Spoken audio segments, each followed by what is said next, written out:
নমস্কার বন্ধুরা, আমার ফ্লাই হাই হলিডেজের সঙ্গে ট্রাভেল করার অভিজ্ঞতা খুবই ভালো। আমি প্রথমবার সোলো ট্রাভেলার, তারা আমাকে অনেক গাইডেন্স দিয়েছেন এবং অনেক সাহায্য করেছেন এবং অনেক সেফটি সিকিউরিটি অনেক তারা দেখেছেন। খাবার দাবার এবং পরিষেবা সবকিছুই ওয়ার্ল্ড ক্লাস, খুবই ভালো।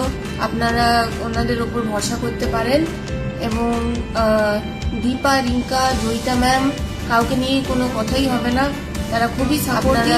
ওনাদের ওপর ভরসা করতে পারেন এবং আমি এই বিদেশ যাত্রার এই দিন দেখতে পেরেছি, কারণ কি ফ্লাই হাই হলিডেজ আমাকে প্রত্যেকটা মুহূর্তে অনেক সাহায্য করেছে। তাই তো যদি আপনাদের মনেও ইচ্ছা থাকে এবং কোনো শঙ্কা থেকে থাকে কি বিদেশ যাত্রা অনেক কষ্টকর বা বিদেশ যাত্রায় অনেক বিপদ আপদ থাকতে পারে, আপনারা নিশ্চিন্তে ফ্লাই হাই হলিডেজের সঙ্গে যাত্রা করতে পারেন।